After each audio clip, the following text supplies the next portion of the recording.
சிங்காரவேலருக்கு பிறகு ஒரு தலைவர் இந்த சமூகத்தை உருவாகலைங்கிற கவலை எனக்குலாம் அந்த உணர்வுபூர்வமாக அன்புல வர அதிகமான முறையில் நம்முடைய ஒன்றிய செயலாளர் அண்ணன் முத்துக்குரு அவர்கள் சொல்லிட்டாங்க.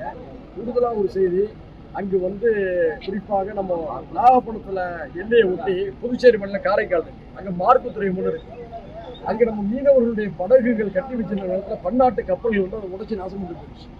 அப்போ அந்த சமயத்தில் மீனவர்கள் பரிந்து வச்சிருக்கிறாங்க, அந்த பார்க்கு துறைமுகத்துக்கு இந்த மீனவர்களை கூட்டிகிட்டு போய் வச்சு அவங்களுக்காக உரிய நஷ்டங்களை வாங்கி கொடுப்பேன். இன்னைக்கு மீனவளத்துறை தலைவராக இருக்கால அண்ணன் கௌதம் அவர்கிட்ட கேட்டு பார்த்தா சொல்லுவார், அப்போலாம் மீனவ மக்கள் ஓட்டுக்காண்டி இதெல்லாம் செய்யலை, அறம் கடல் பழங்குடியினாக இருக்கக்கூடிய கடல் தொழிலாளர் இருக்கக்கூடிய அந்த மக்களுக்கு நம்ம தான் உதவி செய்யணும். நிறைய சொல்லலாம். மார்க்கு துறைமுகத்துக்கு எதிரான நிலக்கரியினால் ஏற்பட்ட மக்களுக்கு ஆதரவாக பல போராட்டங்கள் நடத்துகிறோம்.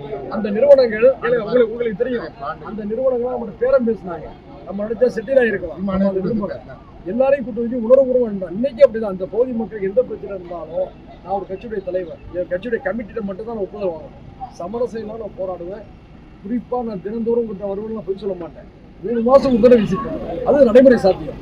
அதுக்கு ஒன்றியத்தில் சொல்லியிருக்கோம், நாங்க இருக்கோம். எல்லாத்துக்கும் வருவாங்க, அவங்க சொல்றாங்க. பட் அவரோட ரெப்ரசன்டேட்டிவ் நாங்க இருக்கோம். நீங்க எப்ப சொல்றீங்களோ அடுத்த நிமிஷம் கூட்டி வந்துட போறோம். தினவு பார்க்கலாம், சந்திக்கலாம். நான் போய் செப்டம்பர் நான் வருவேன். இன்னொரு விஷயம் என்ன சொன்னா, முதலமைச்சர் மீனவர்களுக்கான ஒரு அற்புதமான திட்டம் சொல்லியிருக்காரு. நீ மீன்பிடி தடைக்காலம் ஆரம்பிச்சதுல மாசம் 8000 ரூபாய் மீன்பிடி தடைக்காலம் உதவியா 12,000 ரூபாய்க்கு முதலமைச்சர் உயர்த்தி கொடுத்திருக்காரு.